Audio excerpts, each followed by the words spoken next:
estamos juntos, ¿verdad? Y últimamente no hemos estado predicando juntos. Señor, te damos gracias porque sé que tú nos hablas.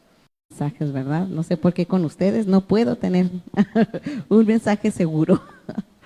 La enseñanza de hoy yo la titulo Aprendiendo de Jesús y sus papás o sus padres, ¿verdad? ¿Sabes que tuvo su familia, tuvo sus padres, tuvo hermanos y hermanas? Y aunque la Biblia no registra muchas cosas en cuanto a esto, sí hay algo, unas cosas que podamos aprender acerca de su relación con sus padres. Y yo creo que de esta enseñanza o de este ejemplo de Jesús podemos aprender todos nosotros. El Salmo 127, el versículo 2 al 5, dice, herencia de Dios son los hijos, cosa de estima, el fruto de sus labios, como saetas, el fruto de su vientre, como saetas en manos del valiente, así son los hijos, habidos en la juventud, bienaventurado el que llenó su aljaba de ellos. No será avergonzado cuando vengan los enemigos a la puerta. Este es un salmo muy bello y era mi intención predicar acerca con detalle de este salmo, pero bueno, ahorita cambió esta situación. Sin embargo, sí quiero mencionarlo porque, ¿sabes? Los hijos son valiosos para Dios.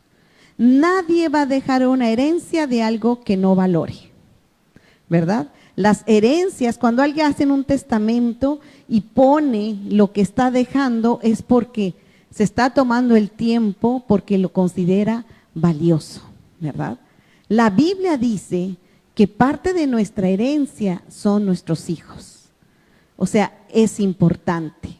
También en este salmo dice que es cosa de estima, o sea, no vale poquito, a Dios le vale mucho, ¿no? Hay mucho valor acerca de nuestros hijos, así que sin lugar a dudas, Dios nos va a dar herramientas para poder, porque como a Él le interesan, llevar a cabo bien nuestro ministerio como padres. Pero también los hijos, también como hijos debemos de aprender, ¿verdad? La relación con nuestros padres, o sea, hay una relación de padres a hijos y hay una relación de hijos a padres. Hay un compromiso de los hijos y hay un compromiso de los padres. Y yo quería, estuve leyendo y meditando hace algún tiempo y de ahí saqué este estudio acerca de Jesús y sus padres. ¿Qué información puedo alcanzar a encontrar en la Escritura? Antes que nada podemos saber y tenemos que aclarar que Jesús existió antes que sus padres. La Biblia dice que Él fue antes que todas las cosas. O sea, Él era un ser espiritual, Él estaba con el Padre Celestial. La Biblia dice que por Él y para Él fueron creadas todas las cosas, las visibles y las invisibles. Todo por Él existe, por Él y para Él. Y aún por medio de Él fueron hechas todas, o sea, entendamos, Jesús no era normal, no era tan fácil. Y yo me imagino que al momento de que Él, Filipenses habla de que Él se humilló a sí mismo y se hizo carne. O sea, el ser eterno, el ser que no tenía, que no estaba sujeto a tiempo, espacio y a materia, se sujetó a sí mismo haciéndose carne. Para nosotros difícil es entenderlo porque pues nosotros existimos siempre así, ¿verdad? Sujetos en carne. Pero Él no tenía necesidad de hacer esto porque Él hizo la creación. Para Él se hizo la creación. Por medio de Él estaba hecha la creación. Entonces, el Creador de repente aceptó hacerse creación, sujetarse a tiempo y espacio y seguir leyes que son leyes naturales que Él puso como legislador. Parte de estas leyes es nacer, ¿verdad? Nació, la Biblia platica su concepción, tampoco esto es muy normal, no es como la nuestra, porque la Biblia dice que Él fue concebido por obra del Espíritu Santo y una virgen dio a luz un hijo. Entonces esto ya no es algo natural, es sobrenatural y bajo estas circunstancias Jesús nace, o sea, no es alguien tan normal como nosotros. También dice la Escritura que él tuvo que irse desarrollando, o sea, se hizo un bebé y en el cuerpo él tenía limitaciones. Un bebé necesita ser alimentado, un bebé necesita ser cuidado. Y nunca dice la Biblia que él tuviera excepción a esta regla, o sea, se sujetó. Él que creó todo, lo tuvieron que cuidar sus padres, ¿no? Esto es algo maravilloso en un sentido increíble, de amor de Dios para nosotros por haber hecho esto, pero también de compromiso con sus padres, ¿verdad? Vemos que un hombre llamado José y su joven prometida llamada María fueron elegidos, ya que ellos estaban en el tiempo y en el espacio adecuados para cuidar de él. Qué tremenda responsabilidad la de José y la de María. Ellos sabían quién era Jesús, un ángel les dio la información de quién era él, les dio un poco el propósito y el destino que él iba a hacer, lo medio entendieron. Cuando ellos fueron y presentaron al bebé, allí hubo una palabra profética para el bebé y hablaba acerca del cumplimiento de su propósito. Entonces ellos más o menos entendían, pero con el tiempo va creciendo un bebé que ellos van alimentando, que ellos van cuidando, y me supongo que con el tiempo, aunque sabían, fueron olvidando quién era Jesús.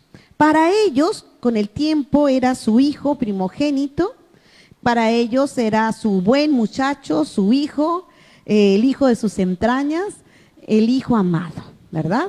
¿Tuvieron más hijos? La Escritura menciona que sí lo tuvieron, no quiero ofenderte si tú crees otra cosa, solamente como referencia, no voy a discutir esto con mucha teología, pero quizás te convenga entender que yo no estoy ofendiendo la reputación de María diciendo que ella tuvo otros hijos, porque sin lugar a dudas, ella estaba casada y tenía marido, no era una mujer con cualquiera, ¿no? Ella tuvo hijos dentro del núcleo familiar. Y si vamos al contexto histórico que María vivía, sería muy triste que una mujer no tuviera hijos en ese tiempo. En el tiempo de María, las mujeres legalmente no tenían derechos. Todavía hasta 1900 y pico los derechos de las mujeres empezaron, ¿no? O sea, la mujer no tenía derechos legales, no podía tener posesiones, no podía menos votar o tomar opiniones. Las mujeres dependían siempre del hombre. Cuando eran pequeñas dependían de sus padres o sus hermanos. Cuando eran maduras dependían de sus esposos, por eso era importante que se casaran. Y cuando eran mayores dependían de sus hijos. Si ella no hubiera sido bendecida con hijos, hubiera sido una muestra muy triste, hubiera sido vista como una mujer que no fue bendecida, porque en su cultura una mujer bendecida era una mujer que tenía muchos hijos. Y la Biblia dice que a ella se le conoce como una mujer bendecida.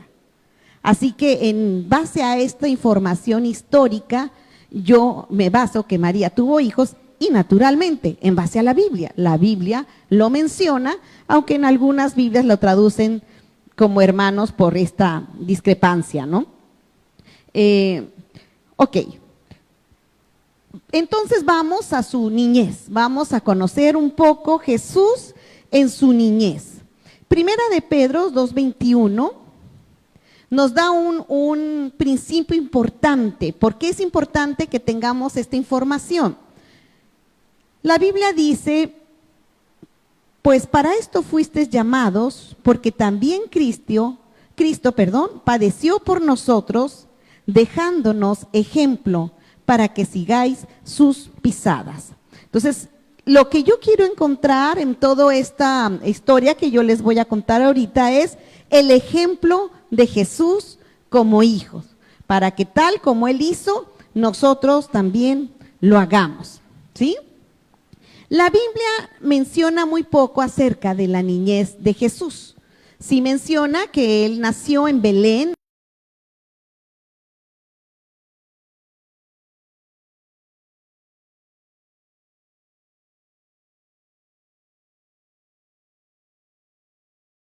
Y la Biblia habla de que había pastores afuera y este tiempo es más bien primavera.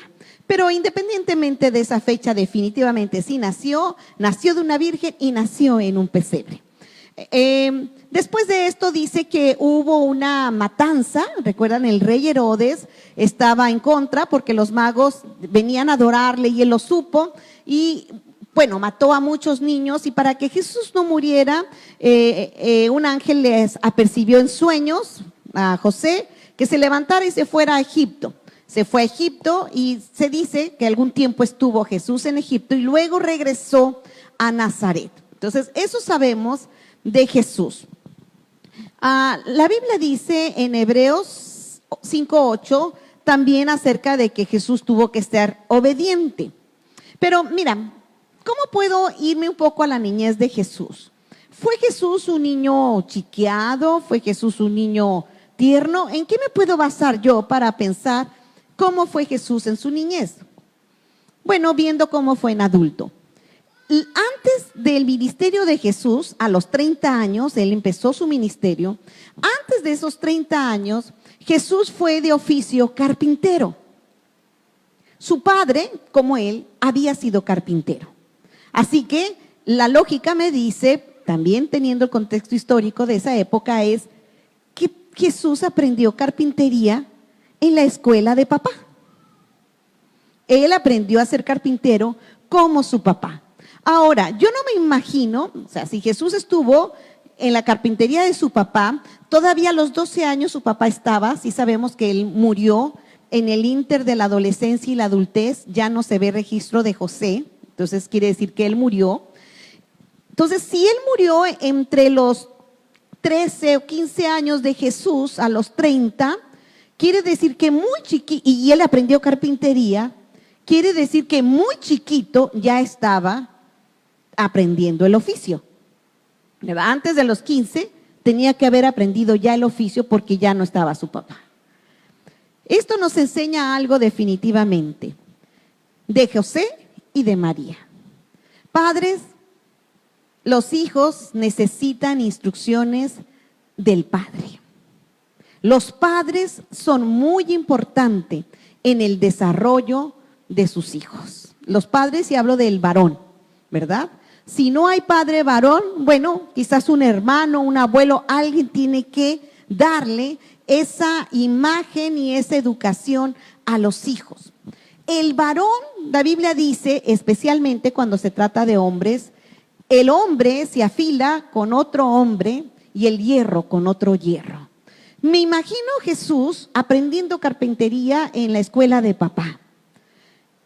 Si Jesús viviera en este tiempo, ¿tú dejarías que tu esposo se llevara a tu hijo a los 6 años a pescar? Si tu esposo es pescador. Muchas mamás no queremos ni que les dé el sol, ¿verdad?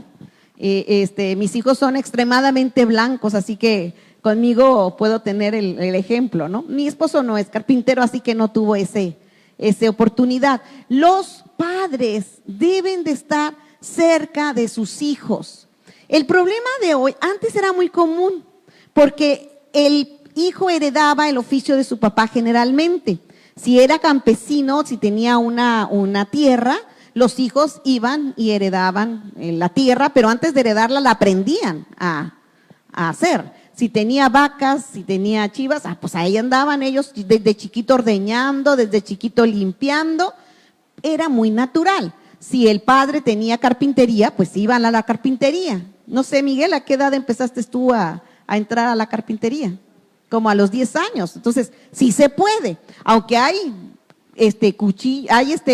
serruchos, hay martillos, me imagino es una zona peligrosa para niños. O sea, el papá debe de estar supervisando. Pero la mamá debe de soltar. Algo que podemos aprender de Jesús y su niñez y de sus padres es, debemos aprender a soltar las mamás y los papás a participar más activamente en la educación de tus hijos. Vivimos en culturas donde los padres creen que su única función, y si son buenos, y presumen de ser muy buenos cuando lo hacen, es proveer económicamente. ¿Cuál errado estás tú? Si Jesús era el creador del universo, si Jesús tenía ángeles a su cargo y cuidado, necesitó el cuidado y la instrucción de su papá José para desarrollar el carácter que Dios quería desarrollar en él, ¿qué te hace creer que tu hijo no te necesita a ti? Seamos padres que aprendamos a tener contacto, comunión e instrucción con nuestros hijos. No fue fácil, y lo sé porque precisamente Hebreos 5:8, si lo puedes poner, no lo dice. Dice acerca de la niñez de Jesús.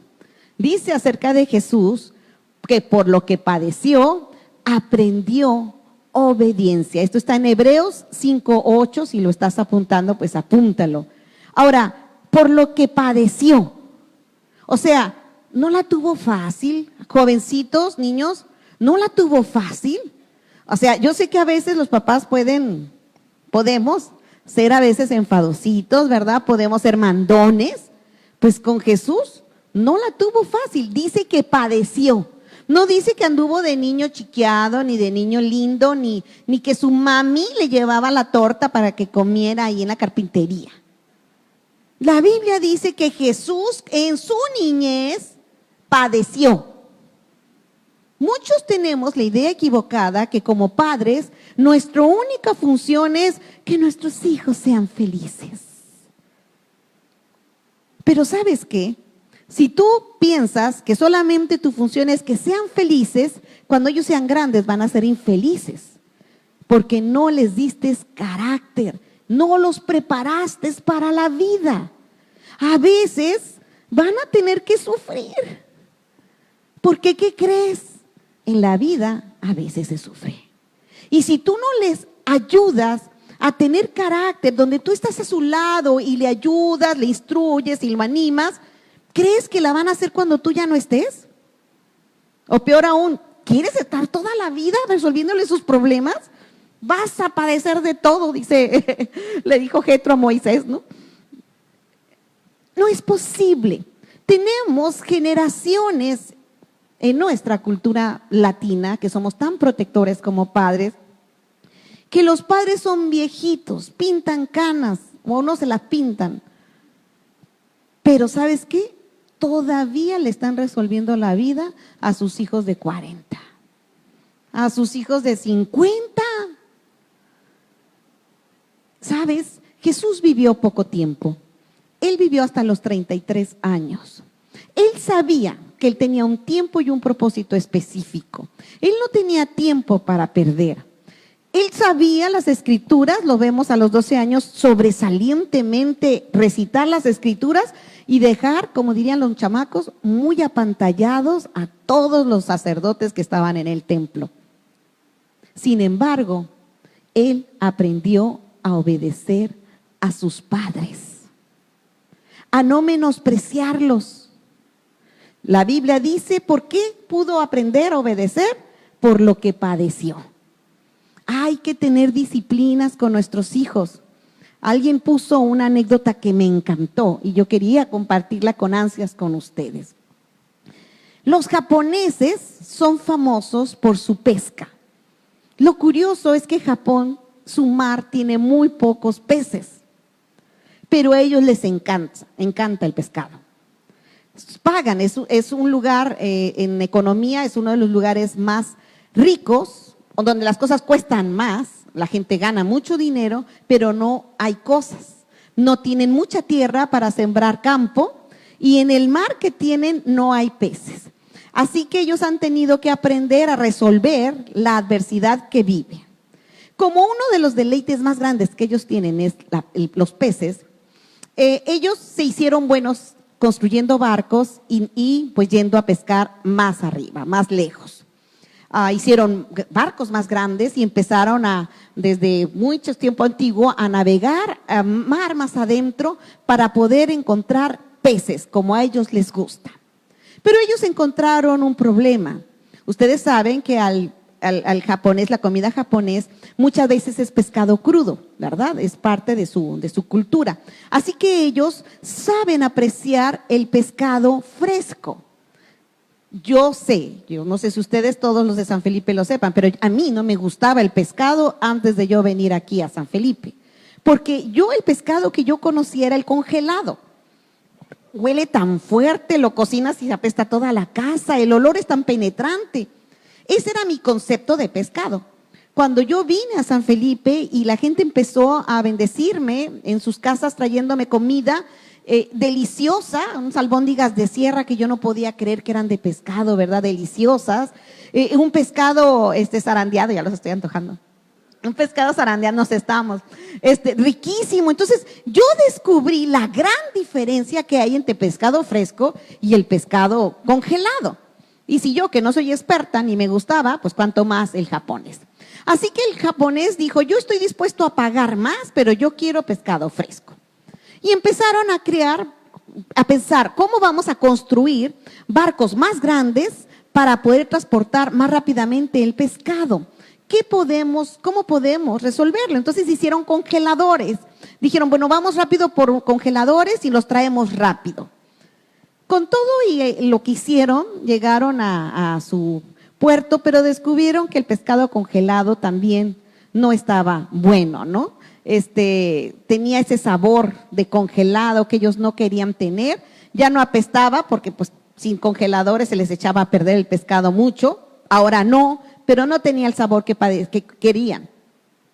Ellos empezaron a resolver y decir, ¿qué podremos hacer? A mí la verdad me sorprendió su ingenio. ¿Ustedes saben cómo hacen los japoneses o cómo hacían los japoneses para transportar su pescado fresco? Bueno, hicieron peceras. Hicieron peceras en sus barcos y porque ellos pagaban lo que fuera por su pescado fresco. Y empezaron a pescar el pescado y en lugar de matarlo, lo metían a la pecera para trasladarlo vivo y venderlo vivo allá en Japón. Aunque costara más, ellos lo compraban. Qué ingeniosos, ¿no? Pero encontraron otro pequeño problema. Resulta que los peces, cuando los meten a la pecera por mucho tiempo, empiezan a perder el interés por nadar. Se dieron cuenta que el pez como que se deprimía y los peces poco a poco dejaron de nadar. Llegaban vivos, pero la calidad de su carne ya no era la misma, no tenía el mismo sabor. Algo, quizás por la falta de ejercicio, había cambiado en ellos. Estaban vivos, pero estaban muertos en su ánimo los peces. Alguna sustancia habían soltado que ya no tenían ese sabor fresco. Qué difícil, ¿no? ¿Y qué van a hacer? ¿Qué solución pondrías tú? La verdad, a mí me encantó cómo resolvieron su conflicto. Y esto es a lo que quiero ir reflexionemos. ¿Sabes cómo lo resolvieron? Ellos pusieron otra vez la pecera grande, pero esta vez agarraron un pequeño tiburón. Ese tiburón no era para comérselo. Ese tiburón estaba ahí para mantenerlos activos. Estos peces no dejaron de nadar en todo el camino. Los que sobrevivieron al tiburón llegaron fresquecitos y coleando. Resolvieron el conflicto. Una vida con tiburones es una vida difícil, pero la vida te va a presentar retos. Todos necesitamos de vez en cuando un tiburón en nuestro estanque. Y como madres a veces lo único que queremos es quitar todos los tiburones de la vida de nuestros hijos. Que el maestro te trata mal, yo voy a ir a hablar, te cambio de escuela. Que me dijo esto mi amiga y que ya me traicionó, no le hables, vámonos, aquí no te vas a juntar con ella. O sea, no les hacemos la vida para que resuelvan, todo les resolvemos. Claro, yo soy mamá y muy protectora, ustedes me conocen, por eso el Señor me habló a mí primero. Pero de vez en cuando déjale tiburones al estanque. Tus hijos tienen que aprender con los retos, tienen que aprender a resolver. Uno de los problemas entre hermanos es que cuando los padres nos metemos en sus conflictos, los hermanos crean mucha rivalidad entre ellos.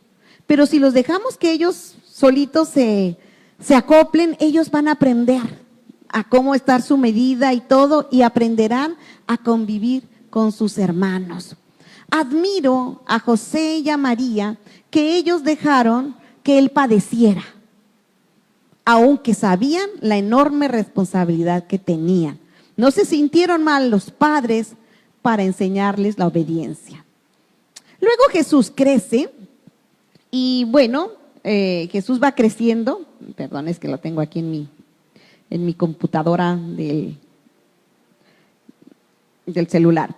Jesús va aprendiendo y tenemos una referencia de él en la adolescencia.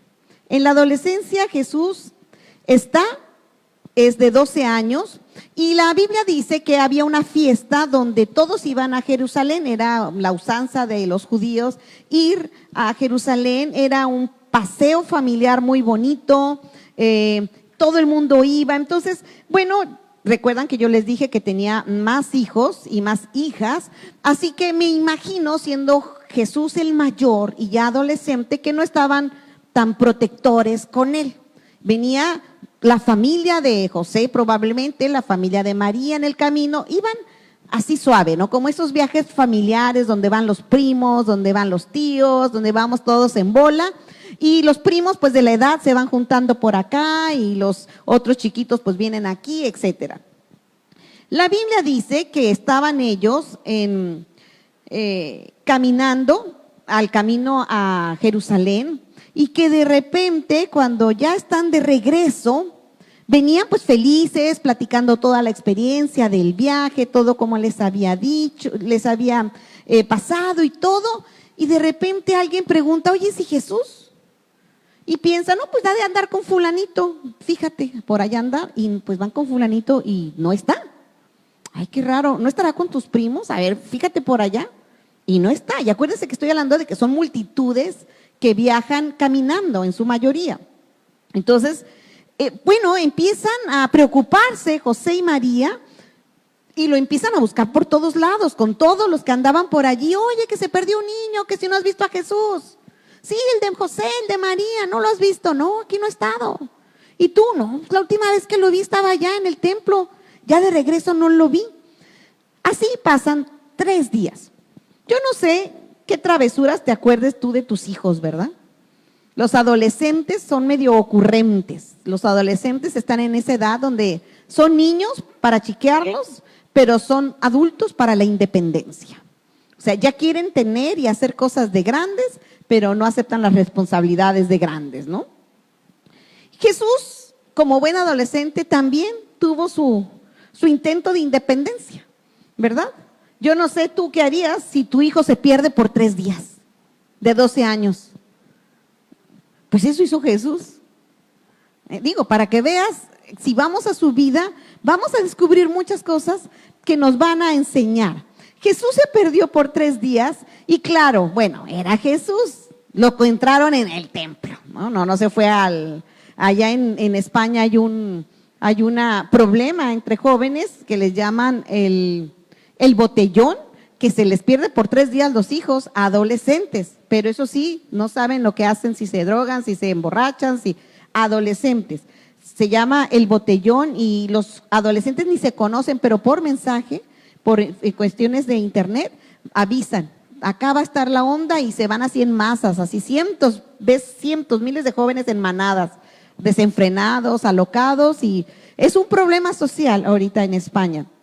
Y bueno, Jesús no se fue al botellón, no es para tanto, pero sí se les perdió y la agonía la tuvieron.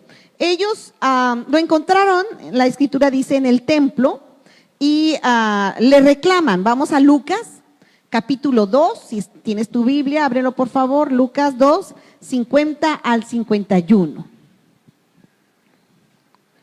Ellos les reclaman a Jesús, mas ellos no entendieron las palabras que les habló. María le dice, ¿por qué nos has hecho esto? Te hemos estado buscando.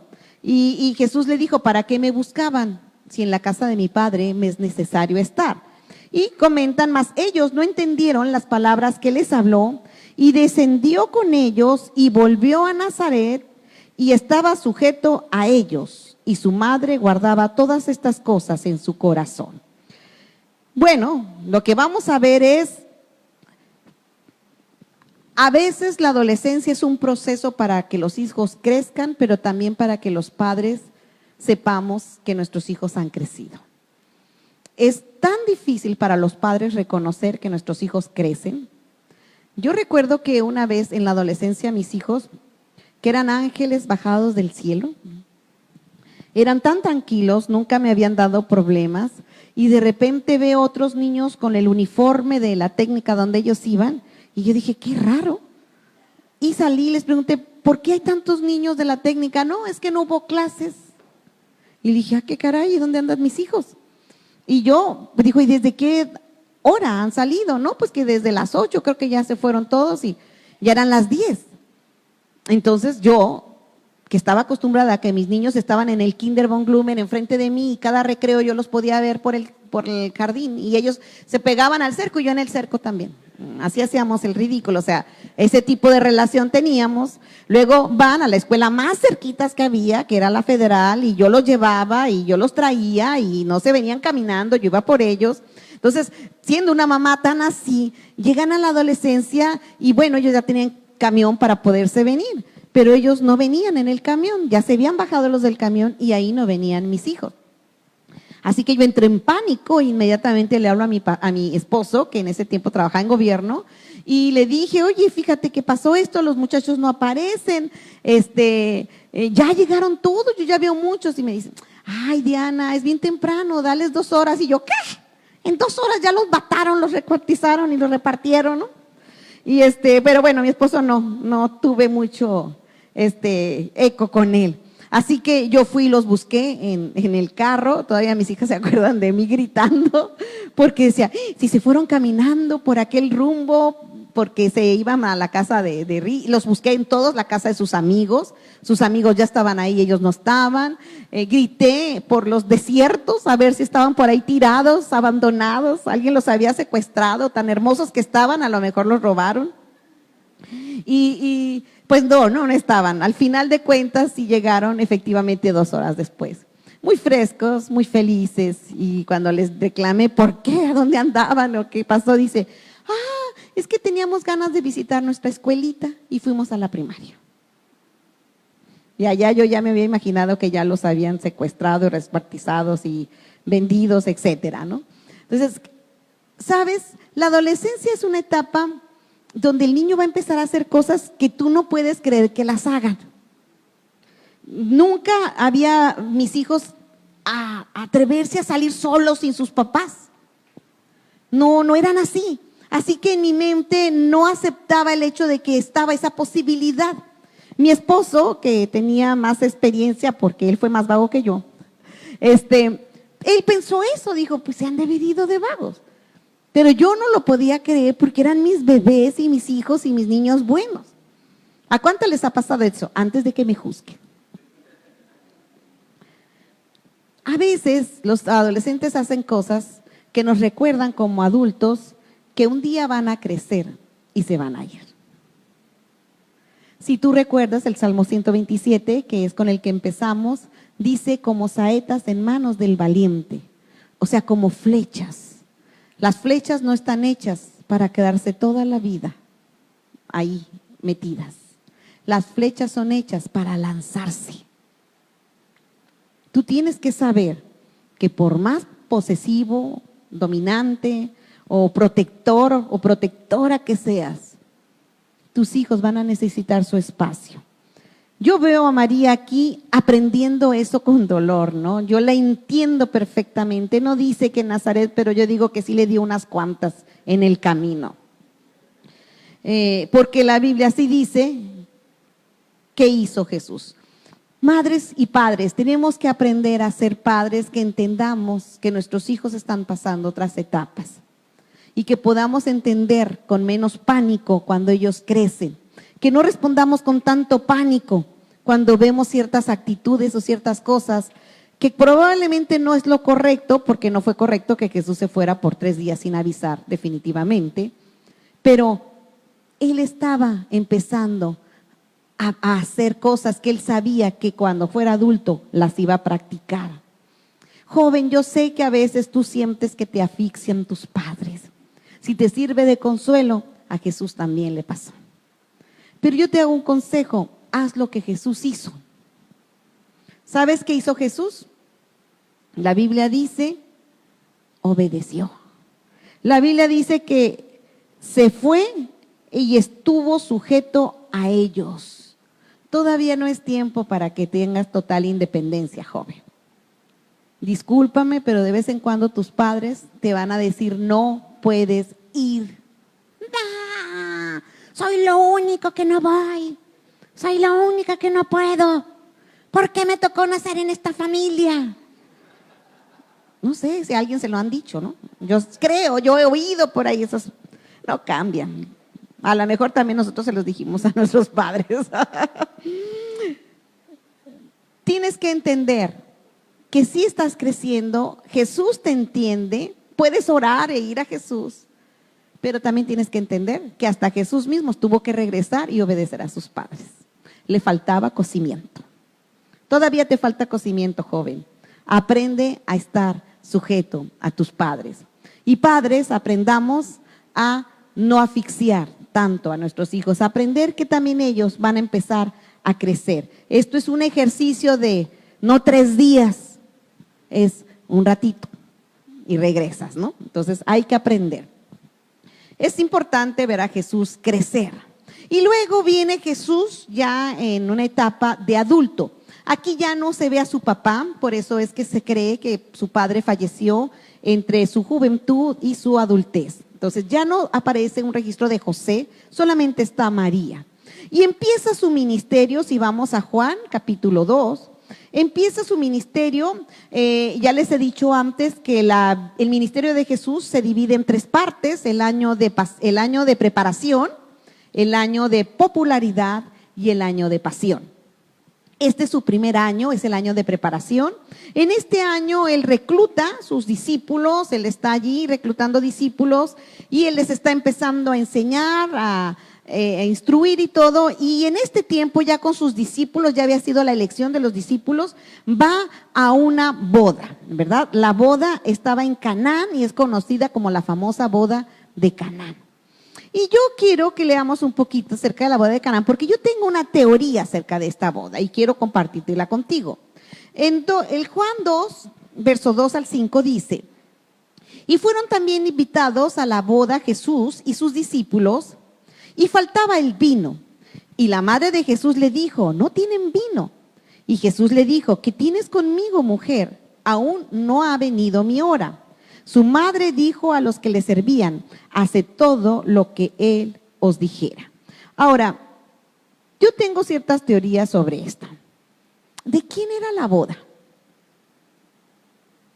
¿De quién crees que sea la boda? Ahora, yo creo que la boda tuvo que haber sido probablemente de un hermano o de una hermana. O de un familiar muy cercano. Y te voy a decir por qué lo creo. Porque Jesús llevó a 12 invitados con él. Oye, si tú eres invitado y llevas a 12, te van a sacar, ¿no? Excepto si eres una persona muy cercana a los novios. ¿Cierto?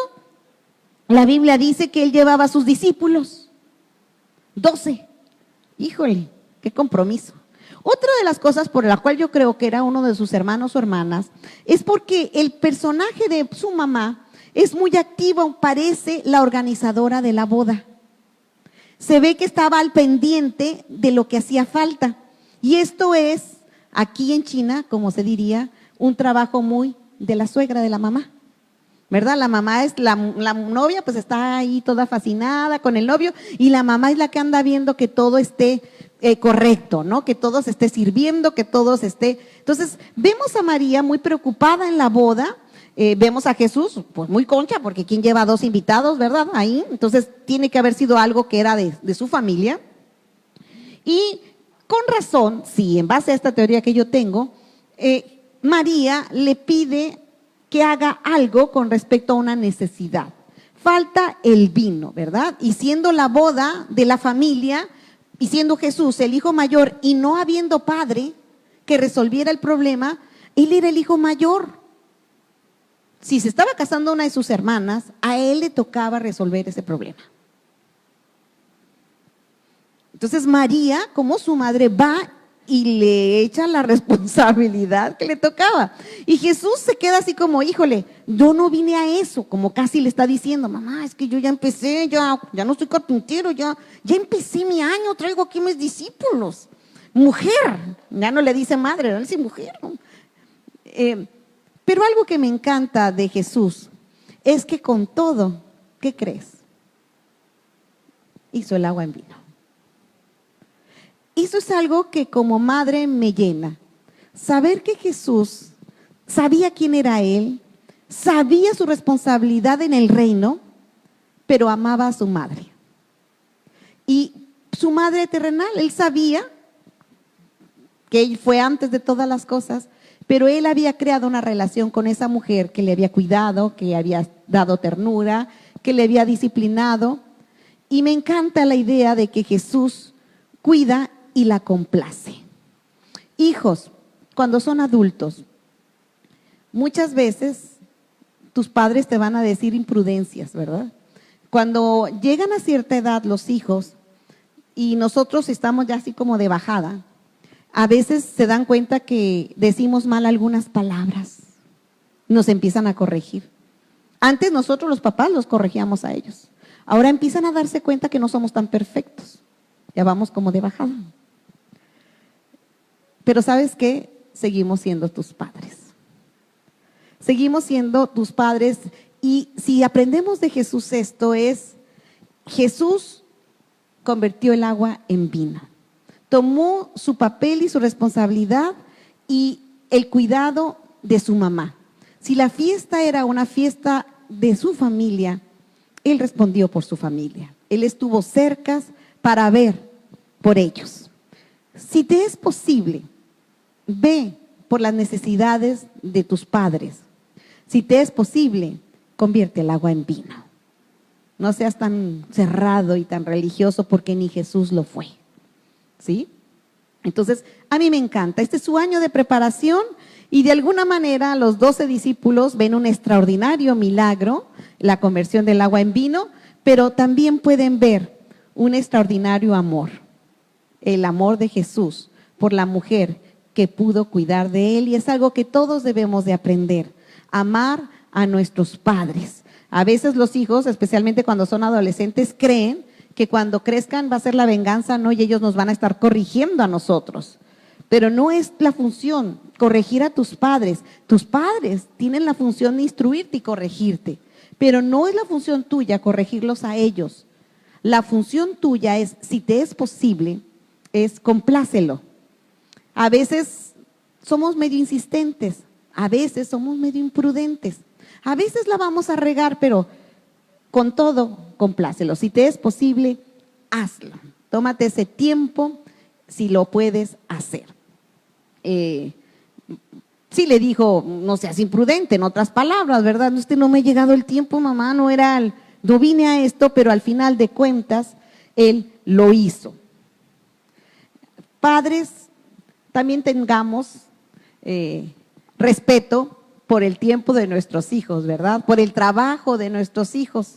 Jesús estaba cambiando ahora su género, ya no era carpintero, ahora estaba empezando su ministerio y fue difícil para María respetar este espacio. Y lo vamos a ver después en su año siguiente, el año de popularidad. La Biblia dice en Colosenses 3:20, hijos, obedeced a vuestros padres en todo, porque esto agrada al Señor. Si estás apuntando, Efesios 6:1 y 3, que no lo voy a leer. ¿Por qué? Porque no nos alcanza el tiempo. La Escritura dice en este versículo que María guardaba todas estas cosas en su corazón. No había videollamada, no había videos, no había tiempo, ¿cómo dicen? El tiempo aire, ¿cómo le llaman? El tiempo que al vivo, ¿no? Ajá. No había esto, pero ella lo guardaba en su corazón. Como toda madre, ella guardó estos detalles de Jesús en su corazón.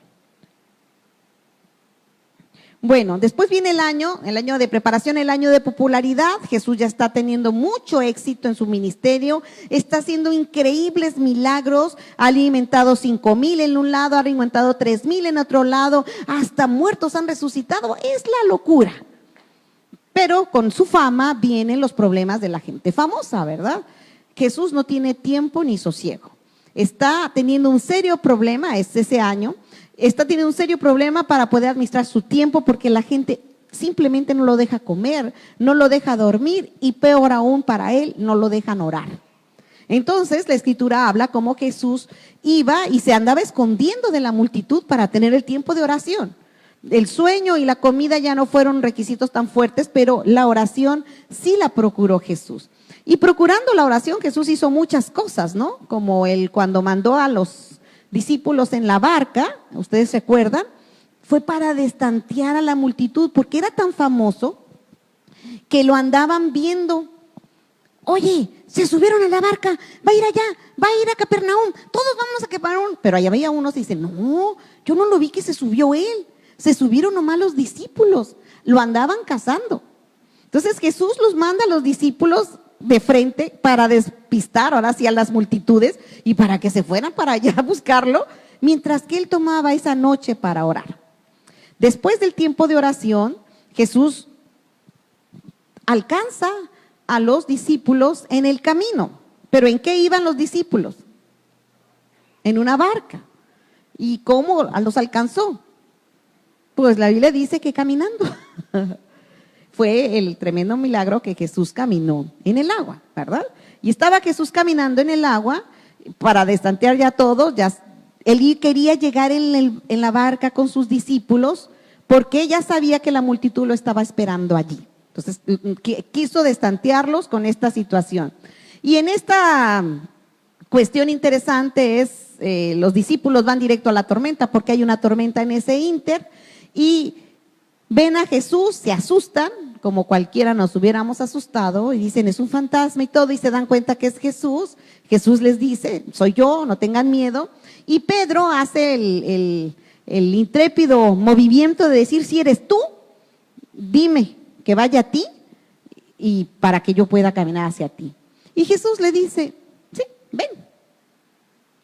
Conocemos la historia, Pedro se baja de la barca y da unos pasos en el mar rumbo a donde está Jesús. Pero acuérdense que les dije que estaba medio picado el mar, la marea no estaba tranquila. Entonces dice que el viento y las olas empezaron a pegarle y dejó de ver a Jesús, vio las circunstancias y empezó a hundirse. Jesús le toma de la mano y le dice, hombre de poca fe, ¿por qué dudaste? Lo rescata, lo sube al barco y él sube con él y así llega con todos sus discípulos hasta Capernaum. Ese es su año de popularidad, tremendo año de popularidad. Ahora, curioso, en este año de popularidad muchos le siguen, pero no su padre y no sus hermanos. Su madre, sí, perdón, y no sus hermanos. Hay conflictos, ellos ya no están tan contentos porque, no sé si te ha pasado, ¿no? Es difícil también para los padres soltar. Jesús ya no tiene tiempo para ellos, Jesús está muy ocupado. Tiene solamente 3 años para hacer lo que nadie hizo, literalmente cambiar la historia de la humanidad eterna, no nomás la historia natural, porque se conoce como antes de Cristo y después de Cristo, ¿verdad? Cambió tanto la historia que hasta él fue referencia, sino una historia que puede cambiarnos toda una eternidad. Entonces Jesús estaba súper enfocado, él sabía, este es mi año que tengo que hacer esto y estaba bien enfocado y a la madre y a los hermanos de Jesús ya les cayó un poquito mal y estaban preocupados y en fin, un día la madre de Jesús y sus hermanos, estoy en Mateo 12, 46 al 50, por favor. En este año, en este periodo de popularidad de Jesús, donde hace tremendos milagros como el que le acabo de mencionar, mientras él aún hablaba a la gente, he aquí su madre y sus hermanos estaban afuera y le querían hablar. Y le dijo uno, he aquí tu madre y tus hermanos están afuera y te quieren hablar. Y él respondió, al que decía esto: ¿quién es mi madre y quiénes son mis hermanos? Y extendiendo su mano hacia sus discípulos, dijo: he aquí mi madre y mis hermanos, porque todo aquel que hace la voluntad de mi Padre que está en los cielos, este es mi hermano y hermana y madre. En este año de popularidad hay un conflicto de espacio.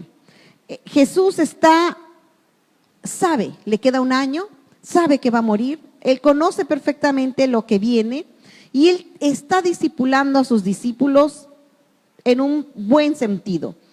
¿Qué vino Jesús a hacer? Vino a darnos vida eterna, dice la Escritura.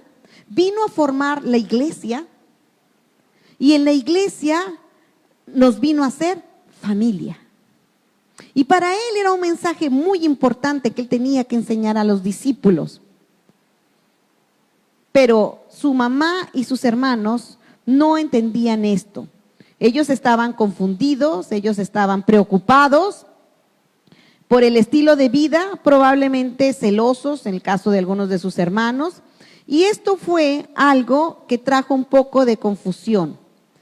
Quiero decirte algo. Una cosa es cuidar, padres, y otra cosa es manipular. Tengamos cuidado de no ser manipuladores de nuestros hijos, ¿verdad? De no querer que nuestros hijos hagan lo que nosotros queremos cuando nosotros queremos, siendo ellos adultos.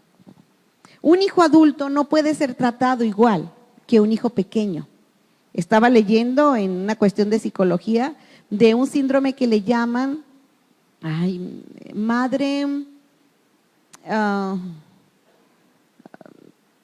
es el que es muy ególatra, narcisista. Padres narcisistas. Son padres que todo gira alrededor de ellos. Y que cuando son grandes los hijos, siguen y quieren que siga girando alrededor de ellos. O sea, nunca los liberan. Y para que sus hijos hagan lo que ellos quieren, los van a chantajear con enfermedad, los van a chantajear con culpa, les van a decir todo lo que yo te he dado y tú mira si me respondes y cosas semejantes a eso. Los hijos tienen que crecer y tienen que cumplir un propósito en su vida. Debemos de aprender a soltar y a respetar. Para María esto fue algo difícil, especialmente en ese año que casi no tuvo tiempo para mirarlo. Pero ¿sabes qué? Aprende. Hubiera sido más fácil para ella lo que hizo en el tercer año. Aprendieron. En el tercer año, ¿sabes quién estaba siguiéndolo? Su madre y sus hermanos. Ahí estaban cuando en Hechos 1:8, el día de Pentecostés, orando. Ahí estaban la madre de Jesús y sus hermanas. Terminaron siguiéndolo. Hubiera sido más fácil si ella hubiera entendido que era el tiempo donde ella tenía que respetar lo que él hacía. Joven, si tú no respetas lo que tú haces cuando eres adulto, nadie lo va a respetar. Tú también tienes que aprender a respetar lo que tú haces. Sí, complace a tus padres, sea amoroso, pero también tienes que cumplir un propósito y una causa. O sea, tú tienes que aprender a tenerte respeto a ti mismo. Si tus padres te ven que de plano no tienes ni propósito, ni destino, ni horarios, si tus padres te ven que no tienes, pues te van a estar molestando porque muchos se quejan de, ¿por qué a mis hermanos no les dicen? Nada más me dicen a mí. Pues porque los hermanos ponen el alto y el otro no pone el alto. Entonces debes de aprender a tener esa relación de padre con hijos adultos, ¿sí? Entonces, y por último, un último mensaje. Jesús y su último año, el año de pasión, el año en que murió. En este año vamos a ver la relación con la familia. Es importante. Está Jesús ya en su último año, ya lo han entregado, ya vivió el Getsemaní, ya lo tuvieron, ya lo azotaron, ya lo están crucificando y ahí en la cruz todos los discípulos se esparcen, excepto Juan, que era el más pequeño de los discípulos. ¿Y quién crees que estaba allí con Jesús en su agonía al borde de la cruz? Sí, mi hermano una vez comentó, y creo que lo dijo 9 mujeres, ¿verdad? Cuando yo enfermé, quien estaba conmigo en el hospital era mi esposa, mi hija, mi madre y mis hermanas. Dice, no sé por qué, pero siempre son las mujeres las que están allí cuando uno más lo necesita, ¿no? Y digo, no fue la excepción con Jesús. Las que estaban allí es algo interesante. Quiero que lo leas. Juan, capítulo 19, versículo 25, casi estamos por terminar. Estaban junto a la cruz de Jesús, ¿quién? Su madre, no es novedad, es de esperarse, pero me encanta que yo nunca me había fijado este segundo personaje, y la hermana de su madre. ¿Quién era la hermana de su madre de Jesús? Era la tía. ¡Qué hermoso! Jesús también tenía la buena tía, ¿no? La tía buena onda. La tía que siempre está con su mamá, ¿no? ¿Cuántos tienen tías así? ¿Verdad? ¿Sabes? La familia es un regalo hermoso de Dios. A lo mejor ni María ni la tía, que ni siquiera dice el nombre, estuvieron haciendo muchas cosas con Jesús, pero cuando Él las necesitó, cuando todos estaban lejos, ellas estaban allí, en la cruz. Valora a tu familia. Valora a tu familia. Sí es cierto que tenemos propósito que cumplir, horarios que cumplir y tenemos que ser celosos con ello. Pero la familia muchas veces van a ser las personas que estén al pie de la cruz, al pie de tu agonía. Cuando tú enfermas, cuando tú estás sin economía, cuando tú estás quebrado, cuando tú estás muy, muy abatido, es probable que tu familia ni siquiera esté aquí, pero si tú les llamas, van a estar cerca. Valora a tu familia, ten tiempo con ellos. A mí me encanta saber que Jesús tuvo una tía. A lo mejor tuvo más, pero que ahí estaba la tía con su mamá. Valora esto. Valora esto también en tu vida de adulto. Si eres esposa, no te estés nomás con tu esposo. Ten hermanas, toma tiempo con tu hermana, porque a lo mejor ella va a ser la que esté a tu lado en ciertos momentos. Toma tiempo con tu familia. Sabemos que la adultez nos requiere mucho, pero la familia siempre es importante. Ten tiempo con amigos cercanos. También vemos que había María Magdalena y algunos otros. Ten tiempo para tener amigos. Ellos pueden hacerte fuerte y la Biblia dice que hay amigos que son como familia, ¿verdad? Son como familia y sí es cierto. ¿Cuántos tenemos amigos así? Amigos que son como familia, ¿no? Gente que han estado con nosotros siempre. Nos conocen, les conocemos y sabemos que podemos contar con ellos en todo momento. La familia siempre nos va a animar en el tiempo más difícil. Jesús tiene allí a su familia, a sus amigos, cuando Él estaba en ese tiempo de la cruz. Y Juan 19, 26, 27 dice, cuando vio Jesús a su madre y al discípulo a quien Él amaba, este es Juan, el discípulo que era el más jovencito, que estaba presente, dijo a su madre, mujer, he aquí a tu hijo. Y después le dijo al discípulo, he aquí a tu madre. Y desde aquella hora el discípulo la recibió en su casa. Algunos toman este versículo para hacer una doctrina en cuanto a que ahí Jesús entregó a la humanidad a María como madre. No estoy de acuerdo con ello porque tiene un claro contexto histórico. Jesús era el hijo mayor. Él, en las costumbres de Israel, él tenía la responsabilidad de ver por su mamá. No estaba ya su papá, era su responsabilidad como hijo mayor. Él está allí, había sido masacrado, había sido humillado, el peso del pecado de toda la humanidad estaba siendo sobre él y él tuvo y siguió teniendo cuidado de ver por su mamá antes de cumplir la gran comisión que él tenía. ¿Qué hizo? Las mujeres, vuelvo a repetir, no tenían derechos legales, necesitaban hijos para su protección. Juan, el discípulo de Jesús, era el más joven, por eso es que él estaba ahí y no tenía tanto precaución, porque era joven. Y también Juan venía de muy buena familia. Juan era el riquis de los discípulos. Así que estando Juan, siendo el único que estaba allí, y teniendo el recurso para poder cuidar de su mamá, él le pide a Juan, Juan, te encargo a mi mamá, cuídala como si fuera tuya. ve por ella. Y Juan lo hizo, y dice: en aquella hora el discípulo la recibió en su casa.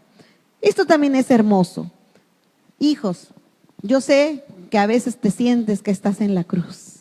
Tienes tantos problemas y tantas preocupaciones, pero si Jesús, que cargó el peso del pecado de toda la humanidad, que sufrió lo que nadie podemos imaginarnos en su alma y sufrió en su cuerpo increíblemente, algunos hicieron hasta películas acerca de esta situación tan tremenda, que Jesús sufrió, tuvo el tiempo para ver por su madre.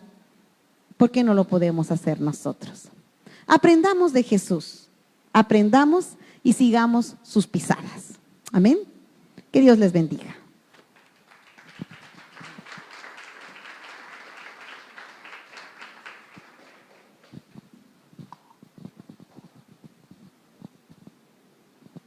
Wow.